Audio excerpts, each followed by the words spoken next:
नमस्कार, मैं हूं विवेक चौधरी। और मैं हूँ साधना। द डीप डाइव में आपका स्वागत है।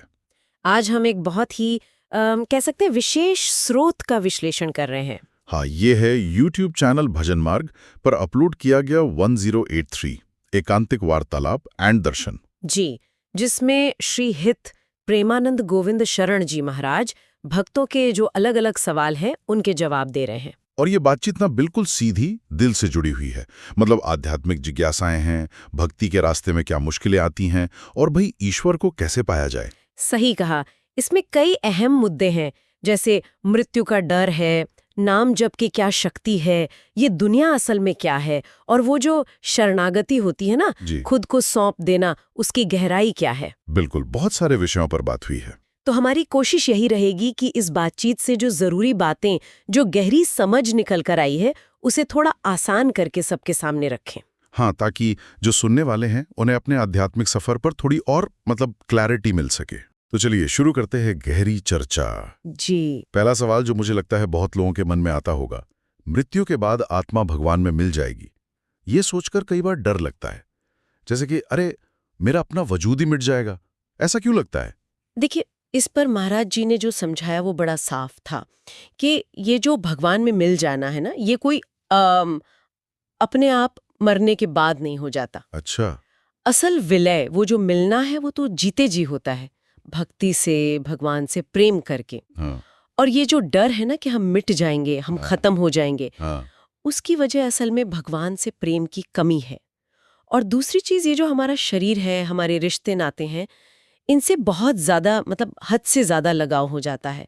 हम इसी को सच मान बैठते हैं। हाँ, ये बात तो है। इसी को समझाने के लिए शायद प्रहलाद जी का उदाहरण भी दिया गया था कि वो नरसिंह भगवान के इतने उग्र रूप से भी नहीं डरे। बिल्कुल, क्यों नहीं डरे? क्योंकि उन्हें पता था ये मेरे प्रभु हैं, उनसे अगाध प्रेम था। वो जानते थे ये रूप मेरे लिए ही धरा है। तो डर कैसा? भक्ति में ना आपका अस्तित्व मिटता नहीं है। मिटता नहीं। नहीं, वो बदल जाता है, मतलब रूपांतरित हो जाता है। आप भगवान के दास बन सकते हैं, पुत्र, सखा, कोई ना कोई रिश्ता तो रहता ही है। ये जो डर है ना मिटने का, ये माया का काम है। माया का। हाँ, माया क्या करती है? वो जो अविनाशी भगवान है उनको छुपा देती है, और ये जो नाशवान संसार है, जो खत्म हो जाने वाला है, इसी को सच करके दिखाती है। इसीलिए डर पैदा होता है। और इसको काटने का उपाय नाम जप। नाम जप। तो मतलब डर विलय का नहीं, इस नश्वर संसार से चिपके रहने का है। हाँ, असल में वही है। चलिए आगे बढ़ते हैं। एक साधक ने यह भी पूछा कि भाई ये कैसे पता चले कि ये मेरा आखिरी जन्म है और मुझे श्री जी यानी राधा रानी की सेवा जरूर मिलेगी। हाँ, ये भी बड़ा गहरा सवाल है। इस पर कुछ साफ निशानियां बताई गई थी। क्या निशानियां? जैसे आपके मन में दुनिया की कोई इच्छा ही न बचे, जरा सी भी नहीं। किसी से कोई द्वेष, कोई बैर भाव न हो। पूरी दुनिया में आपको कोई अपना दुश्मन नजर ही ना आए। अच्छा। सबसे दोस्ती हो, लेकिन दोस्ती भी कैसी? भगवत भाव से। मतलब उसमें कोई सांसारिक अटैचमेंट न हो, कोई लेना देना, कोई राग द्वेष बाकी न रहा हो। जब ऐसी स्थिति बन जाए, तब समझो कि मंजिल पास है। हाँ, तब ये संकेत है कि रास्ता बिल्कुल सही है और मंजिल करीब आ रही है। गुरु या संतों से जुड़े रहने के लिए वो ट्रेन का उदाहरण भी बड़ा अच्छा था। हाँ हाँ, कि जैसे डिब्बा इंजन से जुड़ गया तो वो तो वहीं जाएगा ना जहाँ इंजन जा रहा है। बिल्कुल। वैसे ही अगर शिष्य मन से अपने गुरु या संत से जुड़ा है, उनकी बात मानता है, तो वो भी वहीं पहुंचेगा जहाँ गुरु है, देर सवेर। पर यहाँ भी देखिए, साधन वही है। फिर से वही। हाँ, लगातार नाम जप, भगवान की कथा सुनना, और ये सोचना, बार बार सोचना कि ये दुनिया असल में क्या है, हमेशा रहने वाली नहीं है। जब ये शरीर का मोह छूटेगा, तब जन्म अपने आप आखिरी हो जाएगा। ये नाम जप तो लगता है हर ताले की चाबी है इस चर्चा में। हाँ, ये बार बार आता है। इसी से जुड़ा एक और सवाल था कि क्या नाम जप से हमारे पिछले जन्मों के पाप या कोई कर्ज वगैरह हैं, वो भी खत्म हो सकते हैं? महाराज जी ने तो कहा हाँ, बिल्कुल हो सकते हैं। शर्त यह है कि आपकी शरणागति सच्ची हो। मतलब आप लगातार नाम जप कर रहे हैं और भगवान से प्रार्थना कर रहे हैं कि प्रभु, मेरा कोई हिसाब किताब अगर है तो मुझे तो पता नहीं, और चुकाने की ताकत भी नहीं है। आप ही देख लो, मैं तो आपकी शरण में हूँ। तो प्रभु संभाल लेते हैं। हाँ, अगर शरणागति पक्की है तो प्रभु सब संभाल लेते हैं, वो सारे हिसाब बराबर कर देते हैं। वाह। अच्छा, एक और शब्द आया, नाम रस। ये क्या चीज है? क्या मतलब जीभ पर कोई स्वाद आता है, मीठा या नमकीन? नहीं नहीं, इसको बिल्कुल साफ किया गया है। ये कोई जीभ का मतलब भौतिक स्वाद नहीं है। अच्छा। ये है चिदानंदमय रस। इसको ऐसे समझिए कि भगवान और उनके नाम से एक ऐसी गहरी प्रीति, एक ऐसा नशा हो जाए कि उसके बिना एक पल भी चैन न मिले। एक व्यसन जैसा। हाँ बिल्कुल, एक व्यसन जैसा, जिसके बिना रहा ना जाए। उनके स्मरण न होने पर बहुत बेचैनी हो, तस्मरणेन परम व्याकुलतेति। ये आत्मा का आनंद है, इंद्रियों का सुख नहीं है ये। ये बहुत गहरी बात है। पर फिर वही सवाल उठता है कि जब पता है कि नाम जप इतना जरूरी है, इसमें इतना आनंद है, तो फिर मन क्यों भागता है? क्यों नहीं लगता मन? इसका कारण बताया गया है हमारी महत्व बुद्धि। महत्व बुद्धि। हाँ, मतलब हम असल में किस चीज को ज्यादा इम्पोर्टेंट मानते हैं। अभी हमारी जो महत्व बुद्धि है वो फंसी हुई है इंद्रियों के सुख में, दुनिया की चीजों में। हाँ, ये तो है। तो मन तो उधर ही भागेगा ना जहां उसे अपनापन लगता है, जहां सुख दिखता है। जिस दिन ये बात दिल में उतर जाएगी कि असली महत्व, असली सुख तो भगवान के नाम में है, उस दिन आप मन को हटाना भी चाहेंगे ना तो वो हटेगा नहीं। तो मतलब शुरू में तो जोर लगाना पड़ेगा, शायद उबाऊ भी लगे। करके थोड़ी जबरदस्ती करनी पड़ती है। और इस प्रोसेस में ना हो सकता है मन में पुराने पाप, पुराने गंदे विचार उभर कर आए। अच्छा, ऐसा क्यों? क्योंकि नाम पहले सफाई का काम करता है।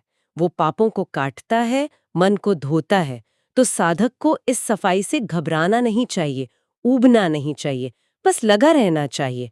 जब मन साफ हो जाएगा तब अपने आप मिठास आएगी, आनंद आएगा। और ये सिर्फ सन्यासियों के लिए नहीं, गृहस्थ भी कर सकते हैं। हाँ हाँ बिल्कुल, घर गृहस्थी वाले लोग भी अपना काम धंधा करते हुए भी लगातार नाम जप कर सकते हैं। हर काम के साथ इसे जोड़ सकते हैं। अच्छा, नाम जप के अलावा भक्ति का एक और प्रैक्टिकल पहलू है भोग लगाना और अपना संयम। एक सवाल था कि ठाकुर जी को तो हम बढ़िया से बढ़िया भोग लगाएं, पर खुद कैसे काबू रखें? हाँ, इसका उपाय बड़ा सुंदर और व्यवहारिक बताया कि ठाकुर जी को तो अपनी श्रद्धा और जितनी आपकी सामर्थ्य उसके हिसाब से उत्तम भोग जरूर लगाओ, पर जब उसे खुद खाओ ना, हाँ। तो पदार्थ बुद्धि से मत खाओ। मतलब उसे सिर्फ एक टेस्टी चीज समझकर मत खाओ, प्रसाद बुद्धि से लो, भगवान की कृपा मानकर। बहुत थोड़ा सा। हाँ, और प्रसाद बुद्धि को पक्का करने का एक तरीका ये भी बताया कि जितने भी भोग लगाए हैं, मीठा, नमकीन, खीर, सब्जी, सबको एक में मिला लो। सब मिला लो। हाँ, तब उसे खाने की इच्छा कम होगी और प्रसाद का भाव ज्यादा रहेगा। बाकी जो बचा है वो गाय को, बंदरों को, ब्रजवासियों को या जरूरतमंदों को दे दो। और खुद के लिए सादा भोजन रखो, दाल रोटी, क्योंकि बढ़िया मसालेदार स्वादिष्ट चीजें खाकर भजन में मन टिकना मुश्किल है। ये बात तो अनुभव की है। अच्छा, रामचरितमानस की वो पंक्ति है, सत हरि भजन जगत सब सपना। इस पर पूछा गया कि अगर ये दुनिया सपना है तो इतनी असली क्यों लगती है? हाँ, ये सवाल तो मन में उठता ही है। बिल्कुल, ये रिश्ते, ये सुख दुख, सब कितना रियल लगता है। इसको समझाने के लिए फिर से सपने का ही उदाहरण दिया। जैसे आप सपना देख रहे हो तो उस वक्त वो 100% सच लगता है ना? हाँ बिल्कुल। वो झूठा कब पता चलता है? जब आंख खुल जाती है, जब जाग जाते हैं। ठीक वैसे ही महाराज जी ने समझाया कि हम अभी अज्ञान की नींद में हैं। अज्ञान की नींद? हाँ, जब ज्ञान जागेगा, जब आत्मबोध होगा, यानी जब हम असल में जागेंगे, तब ये दुनिया अपने आप सपने जैसी झूठी लगने लगेगी। तब क्या दिखेगा? तब हर जगह सिर्फ एक ही सच दिखेगा, परमात्मा, वासुदेवा सर्वम। लेकिन ये जागृति, ये आएगी कैसे? ये तो बहुत ऊंची अवस्था लगती है। यहाँ तक पहुंचना तो बहुत मुश्किल नहीं है? हाँ, मुश्किल तो है, बिल्कुल है, क्योंकि हम बाहर की दुनिया में इतने फंसे हुए हैं, इतनी बुरी तरह उलझे हुए हैं कि अंदर जाने का रास्ता ही जैसे भूल गए। सही बात है। इसके लिए साधना चाहिए, गुरु की कृपा चाहिए और नाम मंत्र के जाप से धीरे धीरे, लगातार कोशिश करके मन को बाहर से समेटकर अंदर की तरफ मोड़ना पड़ता है। जब साधक अपने अंदर उतरता है ना, हाँ। तो वो पहले इस स्थूल शरीर के मोह से ऊपर उठता है, फिर मन बुद्धि वाला जो सूक्ष्म शरीर है उसके लगाव से, और फिर आखिर में जो कारण शरीर है यानी गहरी वासनाएं, उनसे भी ऊपर उठकर अपने असली मैं, अपने आत्म स्वरूप को पहचानता है। तब ये जागृति आती है, आत्मबोध। और इसी से जुड़ा है समर्पण, शरणागति। एक भक्त ने यह भी कहा कि जब मुश्किल हालात आते हैं तब मन घबरा जाता है, डर लगता है जैसे हम सिर्फ दिखावा कर रहे हैं समर्पण का। सच्ची शरणागति तो है ही नहीं। ये सच्ची शरणागति कैसे आए? यहाँ भी बहुत साफ कहा गया कि सच्ची शरणागति की असली परीक्षा मुश्किल समय में ही होती है। अनुकूल परिस्थितियों में नहीं। नहीं, जब सब ठीक चल रहा है तब तो कोई भी कह देगा कि हाँ मैं भगवान की शरण में हूँ। असली बात तो तब है जब कष्ट आए, दुख आए। क्या तब भी आप कह सकते हैं तेरा किया मीठा लागे? बिल्कुल। क्या तब भी आप पूरी तरह भगवान पर निर्भर रहते हैं या फिर किसी और का दरवाजा खटखटाते हैं? हाँ, किसी इंसान का, पैसे का, अपनी ताकत का? अगर किसी और का सहारा लिया तो समझो शरणागति टूट गई, कच्ची थी। इसके लिए वो राजा मोरध्वज का उदाहरण दिया था, वो तो बहुत ही कठोर है। हाँ, बहुत कठोर पर बहुत सशक्त उदाहरण है कि कैसे उन्होंने सिर्फ मेहमान की आज्ञा मानकर, जो असल में भगवान ही थे भेष बदलकर, उनके शेर के भोजन के लिए अपने बेटे को आरे से चीर दिया। सोचकर भी रोंगटे खड़े हो जाते हैं। बिल्कुल, ये शरणागति की पराकाष्ठा है। पर जाहिर है ये स्थिति एकदम से नहीं आती। ये लगातार भजन करने से, नाम जप करने से धीरे धीरे पक्की होती है। और इसमें सबसे बड़ी रुकावट फिर वही बात, शरीर का मोह। हाँ, इस शरीर का मोह। जब ये पक्का हो जाता है कि मैं ये शरीर नहीं हूं, तब शरणागति सच्ची होती है। जैसे गुरु अर्जन देव जी, गरम तवे पर बिठा दिया पर वो शांत है, कह रहे तेरा किया मीठा लागे। अच्छा, भक्ति में भाव और आंसुओं की भी बात हुई। किसी ने पूछा कि सत्संग सुनने में, भगवान के श्रृंगार दर्शन में मन तो लगता है, अच्छा लगता है, पर रोना नहीं आता, वो भाव नहीं आता। इस पर मार्गदर्शन ये था कि रोना कोई जबरदस्ती करने की चीज नहीं है, न ही दिखावा करने की। तो फिर ये आंसू तो अपने आप आते हैं। कब? जब बहुत गहरा प्रेम हो और उस प्रेम में या तो बिछड़ने का दर्द हो, विरह हो, या फिर मिलने की अपार खुशी हो। अच्छा, अगर अभी हमें दुनिया प्यारी लग रही है, अपना शरीर प्यारा लग रहा है, तो भगवान के लिए सच्चे आंसू कहाँ से आएंगे? जब लगातार नाम जप होगा, भगवान की लीला सुनेंगे, उनसे गहरा प्यार होगा, दिल उनके लिए तड़पेगा, तब ये भाव अपने आप अंदर से फूटेंगे। समझ गया। अच्छा, एक डॉक्टर ने भी सवाल पूछा था जो काफी प्रैक्टिकल और आज के दौर से जुड़ा है। हाँ, कि क्या कैंसर जैसी जो लाइलाज बीमारियां हैं, हाँ। उनके इलाज के लिए कोई खास मंत्र, साधना करके कोई शक्ति पाई जा सकती है जिससे ज्यादा लोगों की जान बचे? हाँ, ये भी एक महत्वपूर्ण प्रश्न था। इस पर जो नजरिया सामने आया वो ये था कि प्रारब्ध यानी हमारे पिछले कर्मों का जो फल है वो बहुत बलवान होता है। बहुत बलवान। हाँ, दवा वगैरह जो है वो कई बार बस प्रायश्चित का रूप बन जाती हैं, पर अगर कोई बहुत मजबूत प्रारब्ध है तो वो भोगना ही पड़ता है। जब उस प्रारब्ध का असर खत्म होने का टाइम आता है ना, तभी दवा काम करती है, या कई बार बिना दवा के भी आदमी ठीक हो जाता है। अच्छा। और ये भी बताया गया कि बड़े बड़े संत भी अपना प्रारब्ध भोगते हैं। वो इस नाशवान शरीर के लिए अपनी भजन की शक्ति का इस्तेमाल नहीं करते। तो फिर बीमार आदमी की मानसिक शांति के लिए क्या करें? क्योंकि शारीरिक कष्ट से ज्यादा तो कई बार मन की पीड़ा तोड़ देती है। हाँ, उसका उपाय बताया। भगवान के नाम जैसे अच्युत, अनंत, गोविंद, इन नामों का जप करने से मन को शांति मिलती है, कष्ट सहने की ताकत बढ़ती है, दर्द का जो अनुभव है वो कम हो सकता है, चाहे शरीर में रोग बना रहे। अच्छा। और ये भी कहा कि जो आप्त पुरुष हो जाता है, मतलब जिसे आत्मज्ञान हो गया, पूर्ण ज्ञानी, उसके मन में तो ऐसी इच्छा ही नहीं बचती कि मैं दूसरों को ठीक कर दूं। क्यों? क्योंकि उसे तो हर जगह एक ही ब्रह्म दिखता है, उसे कोई दूसरा नजर ही नहीं आता जिसे ठीक करना हो। और आप्त पुरुष बनने का रास्ता या तो ज्ञान मार्ग से या फिर नाम जप से, शरीर का मोह खत्म करके। हाँ, ये हो सकता है कि कोई साधक अपने नाम जप का पुण्य संकल्प करके किसी रोगी को दे तो उसे कुछ राहत मिल सकती है। एक और चिंता जो जाहिर की गई वो थी संत समाज में आपसी बिखराव और अपने अपने संप्रदाय को लेकर जो कट्टरता दिखती है उसके बारे में। हाँ, इस पर भी बात हुई और इसका कारण बहुत सीधा बताया गया। क्या? भजन की कमी। जब भजन जीवन में मुख्य हो जाता है ना, तो साधक को हर किसी में, हर पंथ में, हर संप्रदाय में अपने ही प्रभु दिखने लगते हैं। निज प्रभुमय देखी जगत। तब विरोध कहाँ से आएगा? बिल्कुल, तब विरोध का, अलगाव का भाव रहता ही नहीं। सब रास्ते उसी एक मंजिल की ओर जा रहे हैं। तो समाधान क्या है? दूसरों को सुधारना नहीं, खुद को सुधारना। खुद को सुधारना। हाँ, हम खुद भजन करें और सब में भगवान का भाव रखें। जब हम सुधरेंगे तो हमारे आसपास का माहौल अपने आप सुधरने लगेगा। ये बात बहुत पते की है। अच्छा, इस बातचीत में मनोज जोशी जैसे कलाकार और कुछ पुराने भक्तों का भी जिक्र था जो महाराज जी के दर्शन करने आए थे। हाँ, ये दिखाता है सत्संग की और महापुरुषों की कृपा की अहमियत।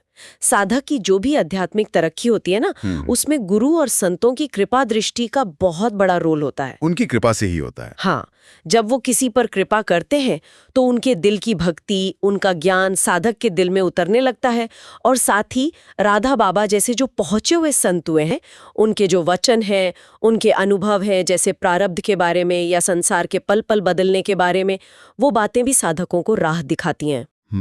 तो ये जो पूरी इतनी गहरी और लंबी चर्चा हुई, इसका अगर सार निकालना हो तो मुख्य बातें क्या हैं जो हमें याद रखनी चाहिए? देखिए, कई बहुत जरूरी बातें हैं। सबसे पहली और शायद सबसे अहम, नाम जप। इसे सबसे बड़ा साधन बताया है। मन की शुद्धि, शांति, भक्ति बढ़ना, मुक्ति, सब कुछ इसी से संभव है। फिर सच्ची शरणागति, मतलब पूरी तरह भगवान को सौंप देना। और फिर हर हाल में उनकी मर्जी को खुशी से मानना, किसी और का आसरा न लेना। तीसरा, भक्ति का मूल है प्रेम। इसी गहरे प्रेम से वो आंसू, वो आनंद, वो विरह की तड़प जैसी अवस्थाएं अपने आप आती हैं, जबरदस्ती नहीं। चौथा, ये दुनिया असल में माया है, सपने जैसी है। असली सच्चाई तो आत्मज्ञान होने पर पता चलती है, जब हर जगह बस ईश्वरी दिखते हैं। पांचवा, प्रारब्ध बलवान है, उसे भोगना पड़ सकता है, पर भक्ति और नाम जप उससे लड़ने की या उसे शांति से सहने की हिम्मत देते हैं। छठा, जब तक इस शरीर से गहरा मोह है, देह आसक्ति है, तब तक न सच्ची शरणागति होगी न आत्मज्ञान। इसे छोड़ना ही पड़ेगा। और सातवां, संतों में, साधकों में एकता कैसे आएगी? बाहरी नियमों से नहीं, बल्कि अपने अपने भजन में लगने से और सब में ईश्वर को देखने से। वाकई श्री हित प्रेमानंद जी महाराज के वचन बहुत गहरे हैं, और ये सिर्फ सुनने के लिए नहीं है, ये तो जीवन में उतारने के लिए हैं। लगातार अभ्यास करने की प्रेरणा देते हैं। एक विचार जो शायद सुनने वालों के मन में भी आ रहा होगा, हाँ, कि आज की जो ये भागदौड़ वाली जिंदगी है, इतनी तेज रफ्तार है, इसमें ये गहरी आध्यात्मिक बातें, खासकर लगातार नाम जप और पूरी तरह शरणागति, इनको साधना कैसे संभव है? क्या ये सिर्फ भगवान की कृपा से ही हो सकता है, या इसमें हमारे अपने जी तोड़ प्रयास भी कुछ मायने रखते हैं? ये सोचने वाली बात है। राधे राधे, और मिलेंगे अगले पॉडकास्ट में। राधे राधे।